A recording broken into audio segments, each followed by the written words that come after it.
First of all, good morning to all of you. In the last video, we discussed the concept of organizing as well as the definition of organizing. What is organizing? You know very well. Organizing is the process of identifying and grouping the work to be performed, defining and delegating responsibility and authority, and establishing relationship for the purpose of enable people to work most efficiently, effectively together in accomplishing objective.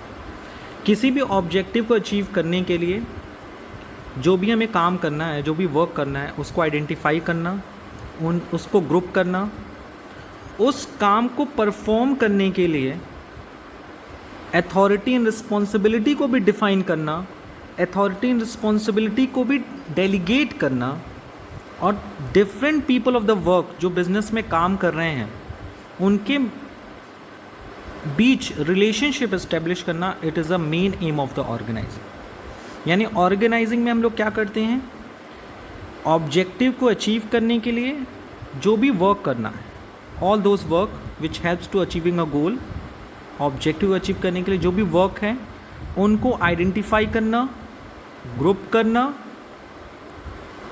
Okay, and authority and responsibility को भी define करना and उसको delegate करना.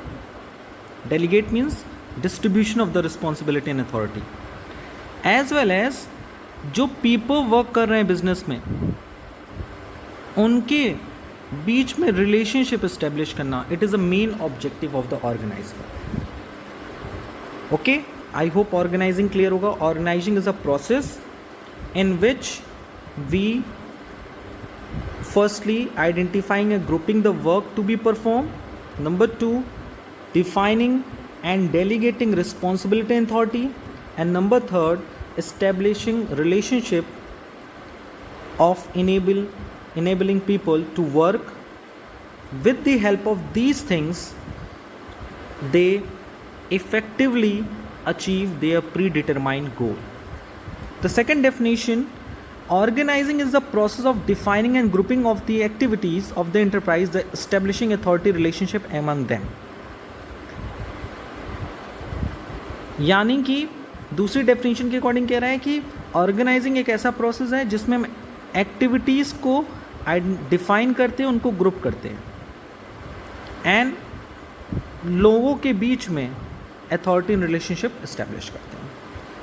एक example हम आपको बताते हैं कि अगर आपने एक छोटा सा स्कूल खोला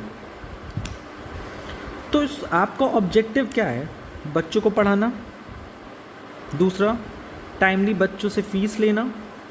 अब बच्चों को पढ़ाने के लिए मान लीजिए आप 5 मेन सब्जेक्ट पढ़ाते हैं, science, maths, accounts, BST and physical education. तो आपके सामने पढ़ाना एक टास्क है, दूसरा बच्चों से फ़ीस लेना और उनको इन्वॉल्वमेंट प्रोवाइड करना. तो मैंने एक्टिविटी डिसाइड कर ली कि मेरे ऑब्जेक्टिव को अचीव करने के लिए, ताकि मेरा स्कूल अच्छे से चलता रहे, उसके लिए मैंने एक्टिविटी डिसाइड की. कौन कौन सी एक्टिविटी उसको डिफ़ाइन किया, जो same nature of the activity उनको ग्रुप किया, और कौन बंदा काम करके अपनी रिस्पॉन्सिबिलिटी, अपनी रिपोर्ट करेगा कि देखिए मेरा ये काम हो गया है, ये डिसाइड करना. जैसे मैं किसी ऑर्गेनाइजेशन में काम कर रहा हूँ, मेरे यहाँ कोई टीचर वर्क कर रहा है, तो वो अपना काम पूरा करेगा तो किसको जाके रिपोर्ट करेगा, उसके लिए भी एक प्रॉपर चैनल होना चाहिए. So organising is the process whereas organisation is the result. यानी ऑर्गेनाइजिंग से ही हम लोग ऑर्गेनाइजेशन का निर्माण करते हैं. एक ऑर्गेनाइजेशन तभी फॉर्म्ड हो पाता है when we follow the process of organizing. So the next step of today's video is process of organizing. The following steps are to be undertaken in the organizing process. The first step is identification and division of work. The first step in the process of organizing involves identifying and dividing the work that has to be done in accordance with the previously determined plans. Work is divided into manageable tasks so that the duplication can be avoided. With the help of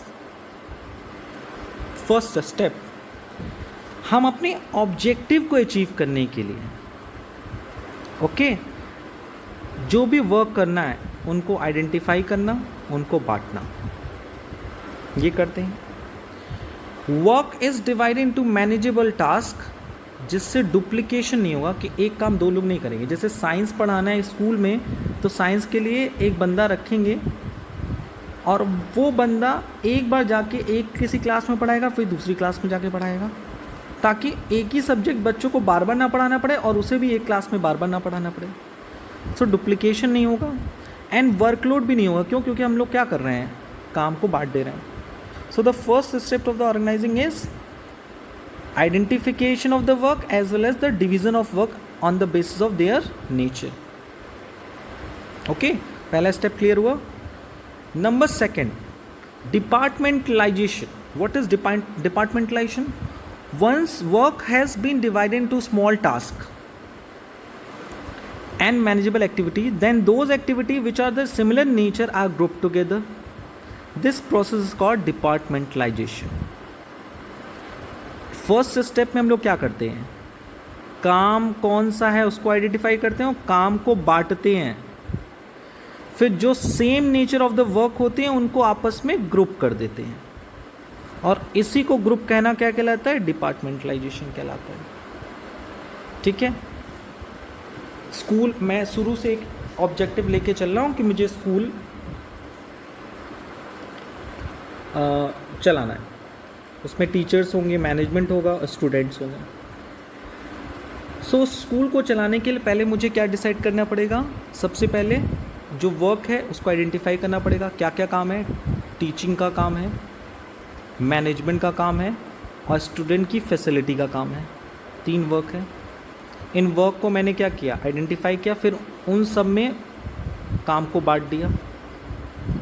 management का, जैसे एक example लेते हैं, teachers में कौन science पढ़ाएगा, कौन maths पढ़ाएगा, कौन social science पढ़ाएगा, कौन हिस्ट्री पढ़ाएगा, कौन इंग्लिश पढ़ाएगा, ये सब बांट दिया। कौन फिज़िकल एजुकेशन पढ़ाएगा, कौन लाइब्रेरी की फैसिलिटी प्रोवाइड करेगा। This kind of the identification of the work. Management का काम क्या होगा, जो ये देखेगा कि किसी स्टूडेंट को कोई प्रॉब्लम तो नहीं हो रही है, डिसिप्लिन मेंटेन रहे, अकाउंटिंग रिकॉर्ड्स प्रिपेयर करेगा, फीस कलेक्ट करेगा, उनके टीचर्स को प्रॉपरली क्या देगा, टाइमली सैलरी एंड वेजेस देगा, स्टूडेंट से भी टाइमली सैलरी रिसीव करना है, मैनेजमेंट का काम है। देखिए इतने सारे वर्क आइडेंटिफाई हुआ है और उन काम को मैंने आइडेंटिफाई करके फिर बांटा। और फैसिलिटी जो प्रोवाइड करना है स्टूडेंट को कि उनके क्लासरूम में फ़ैन हो, लाइट की फैसिलिटी हो, रूम प्रॉपर वर्किंग नेचर में हो, ये सब चीज़ें मैंने आइडेंटिफाई की। एंड देयर आफ्टर उस काम को डिवाइड किया और जो similar nature of the work है उसको मैंने ग्रुप कर दिया। जैसे क्लास 11th में साइंस पढ़ाना है, क्लास 12 में साइंस पढ़ाना है, 9th में साइंस पढ़ाना है, 10th में साइंस पढ़ाना है, इतनी जगह साइंस पढ़ाना है, तो ये same nature of the work है ना, साइंस पढ़ाना है, तो उसको मैंने ग्रुप कर दिया। उसके लिए एक साइंस डिपार्टमेंट बना दिया कि वो साइंस बंदा पढ़ाए, क्योंकि साइंस में कई सब्जेक्ट आते हैं, फिजिक्स आता है, केमिस्ट्री आता है, बायोलॉजी आता है। उसी तरह से क्लास 11th में कॉमर्स पढ़ाना है, क्लास 12th में कॉमर्स पढ़ाना है, तो same nature of the work है। पहले मैंने उसको डिवाइड किया कि क्लास 11th में कॉमर्स में क्या क्या पढ़ाना है, अकाउंट्स पढ़ाना है, बीएसटी पढ़ाना है, इकोनॉमिक्स पढ़ाना है, 12th में भी अकाउंट्स पढ़ाना है, बीएसटी पढ़ाना है और इकोनॉमिक्स पढ़ाना है। तो उसमें same nature of the work है, अकाउंट्स, बिजनेस, इकोनॉमिक्स। तो इन सब को मैंने क्या किया, पहले आइडेंटिफाई किया, फिर उनका डिवाइडेशन किया। ये क्या है, आइडेंटिफिकेशन ऑफ द वर्क। फिर उस काम को बांट दिया स्मॉलर लेवल में। फिर जो सेम नेचर है, अकाउंटेंसी एंड अकाउंटेंसी, उसको आपस में क्या कर दिया, मर्ज कर दिया। So what is the meaning of departmentalization? The meaning of departmentalization means when work has been divided into small and manageable activity, then those activity which are the similar nature are grouped together, and this is called departmentalization. Departmentalization means activity which are divided into small and manageable activity which are similar nature are grouped together, which is known as departmentalization. And departments can be created on the basis of the product, function and territory. Yes, इस पे हम लोग बाद में discuss करेंगे कि department जो होते हैं वो प्रोडक्ट के बेसिस पे भी बनते हैं, फंक्शन के बेसिस पे बनते हैं, टेरिटरी के बेसिस पे भी बनते हैं. Okay, the third step of this process of organising is assignment of duties. Once a department are created, each department placed under the charge of an individual called department head. Then each job is allocated to an individual according to his knowledge and skill. There should be a proper match between the nature of job and ability of an individual. मैंने काम को identify किया, divide किया, फिर जो similar nature of the work था उसको एक डिपार्टमेंट में डिवाइड कर दिया. अब उस डिपार्टमेंट का कोई एक हेड होगा, वो हेड उस डिपार्टमेंट में जितने भी वर्कर्स हैं, जो भी बंदे हैं, उनके नेचर, स्किल, इंटरेस्ट के अकॉर्डिंग उनको काम प्रोवाइड करेंगे और इसी को बोलेंगे assignment of duties. What is the meaning of assignment of duties? Job is allocated to an individual, every individual according to his knowledge and skill. And the important thing is a proper match between the nature of job and ability of an individual. Okay, this last and fourth steps of the organizing, that is establishing reporting relationship. अगर हम कोई काम कर रहे हैं, duty perform कर रहे हैं, तो ड्यूटी के लिए मुझे कोई ना कोई अथॉरिटी मिली होगी, एज वेल एज कोई ना कोई रिस्पॉन्सिबिलिटी मिली होगी. तो हम अपने काम को पूरा करने के बाद हम किसी ना किसी के लिए तो आंसरेबल होंगे. अगर वो काम सही हो रहा है तो ठीक है, कोई बात नहीं, लेकिन अगर वो काम टाइमली नहीं हो रहा है, काम इफ़ेक्टिवली नहीं हो रहा है, देन इन सच सिचुएशन हमें किसी न किसी को तो जवाब देना पड़ेगा. सो इसके लिए हम the fourth step will be follow, that is establishing reporting relationship. In the organisation each employee has some authority as well as responsibility. Yes, it is necessary that every individual must know whom he has to be take orders from whom and to is answerable. यानी जो individual जिसको duties assign हुई है, job allocate हुआ है, उसको ये भी तो पता होना चाहिए उसको ऑर्डर किससे लेना है और किसको जवाब देना है. This creates superior and subordinates hierarchy. जैसे स्कूल में क्या होगा, सबसे टॉप में स्कूल में एडमिनिस्ट्रेशन लेवल पे होगा प्रिंसिपल, प्रिंसिपल के नीचे होगा उस डिपार्टमेंट का कोऑर्डिनेटर और उसके नीचे होगा टीचर्स. तो प्रिंसिपल ऑर्डर देंगे किसको, कोऑर्डिनेटर्स को, एंड कोऑर्डिनेटर्स किसको इंस्ट्रक्ट करेंगे, टू द टीचर्स. तो और कोऑर्डिनेटर्स क्या होते हैं, उस डिपार्टमेंट के हेड होते हैं. तो प्रिंसिपल ने क्या किया, ऑर्डर दिया to the coordinator, and coordinator ने किसको ऑर्डर दिया, to the teachers. So teachers किसको रिपोर्ट करेगा, टू द कोऑर्डिनेटर, और उन्हीं से ऑर्डर लेगा, और ये किसको देगा, प्रिंसिपल को. Clear? Coordinating various activity in the organization. So here it is the 4 important steps of the process of organizing. The first one, identifying the division of the work. Number 2, departmentalization. Number 3, assignment of duties, and number 4, establishing reporting. So you can see that the first segment of this video, that is what is organizing, and the very important and very famous definition of organizing is the process of defining and grouping the activities of the enterprise and establishing authority relationship among them.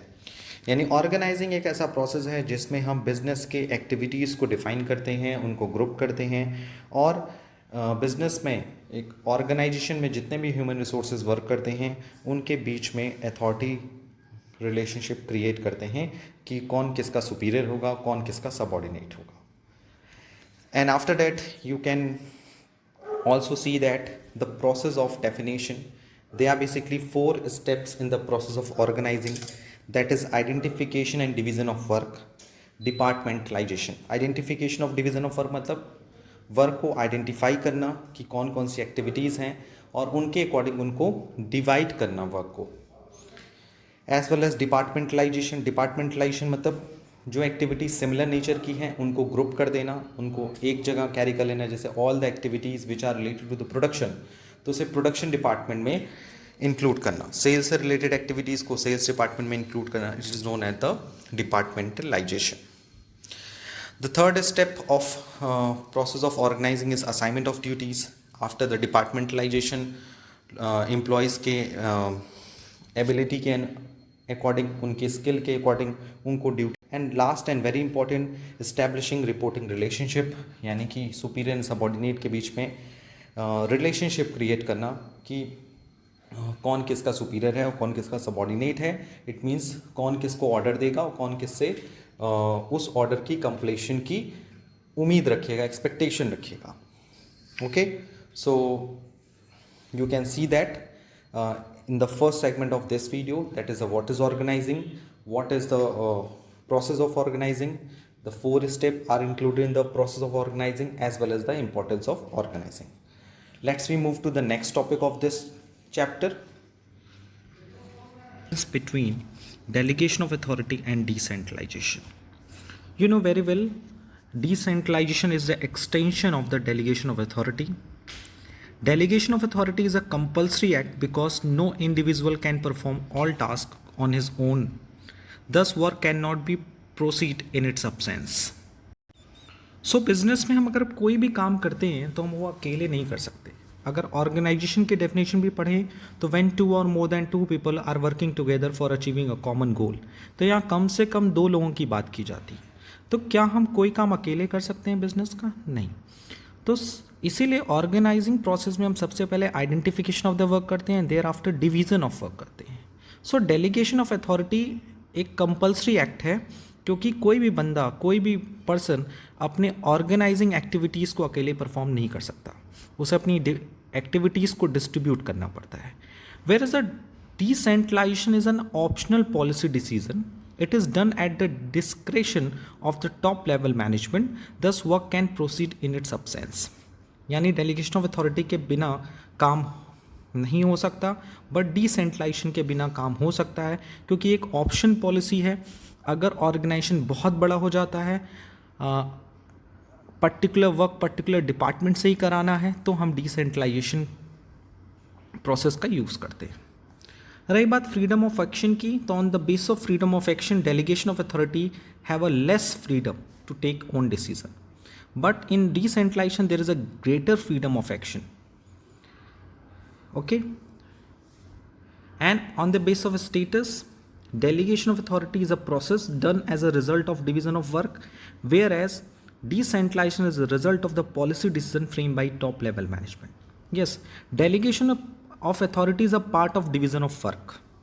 ये division of work का एक result है, लेकिन decentralisation जो है वो top level management decision लेता है कि उसे अपनी एक्टिविटी को डिपार्टमेंट में डिवाइड कर देना है on the basis of division, on the basis of unit, on the basis of region, on the basis of function. हम डिवाइड कर देते हैं, डिफरेंट डिपार्टमेंट क्रिएट करते हैं, उसे हम लोग बोलते हैं decentralisation. Now on the basis of scope, delegation of authority has a narrow scope because it is limited to superior to his immediate subordinate. यानी जनरली अगर हम देखते हैं डेलीगेशन अथॉरिटी जो होता है वो सुपीरियर अपने नियरेस्ट सबऑर्डिनेट्स को अथॉरिटी डेलीगेट करता है. Where is a decentralisation is a wide ex scope because it implies extension of delegation to the lowest level of management.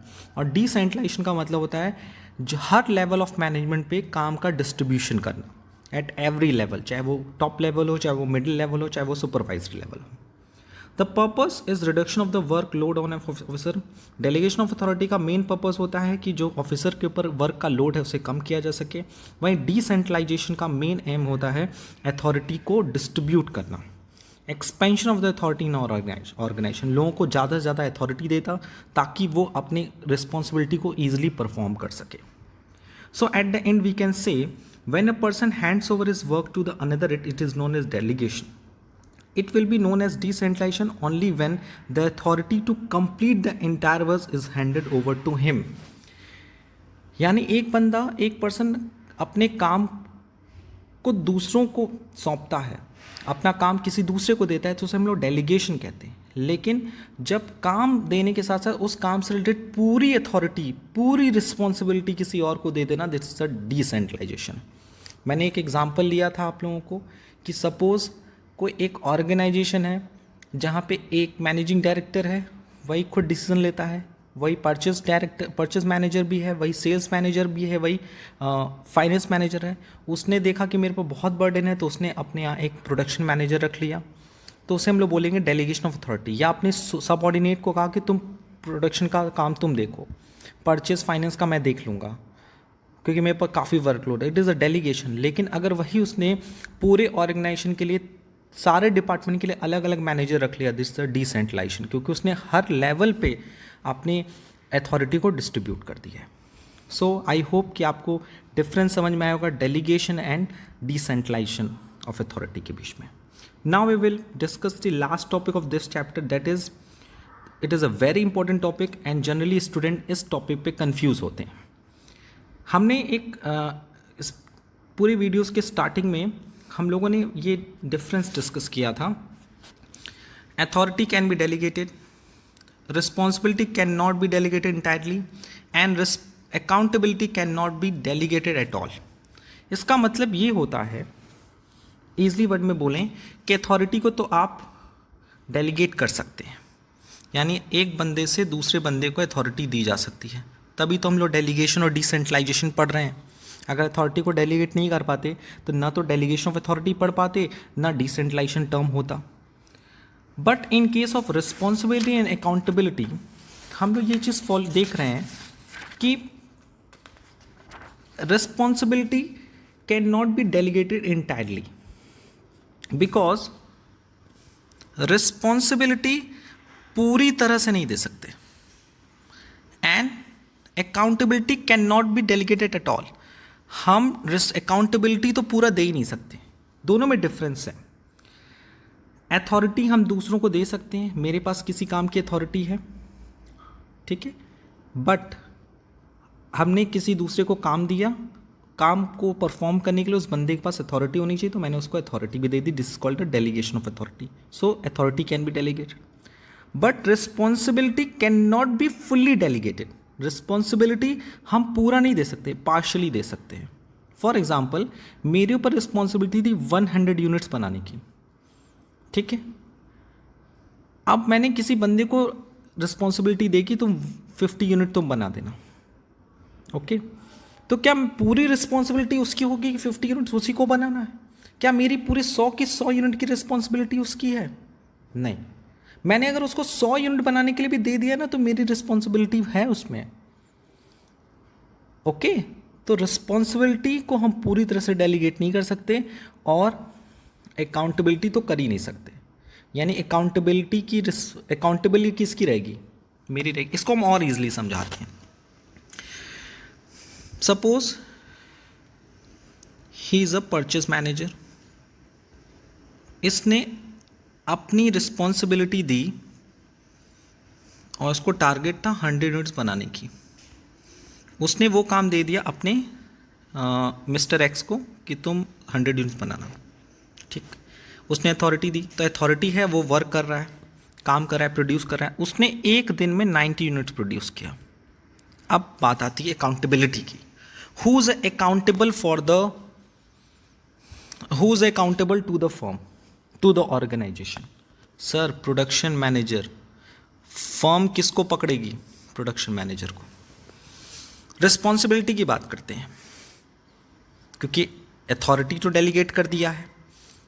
क्या रिस्पॉन्सिबिलिटी डेलीगेट कर सकता है? सर, कर सकता है, लेकिन पूरा नहीं कर सकता। यानी पूरा का पूरा 100 यूनिट बनाने की जिम्मेदारी क्या मिस्टर एक्स की है? नहीं, इसका कोई रोल नहीं है प्रोडक्शन मैनेजर का। है सर, वो पूरा नहीं कह सकता कि इसी को बनाना था।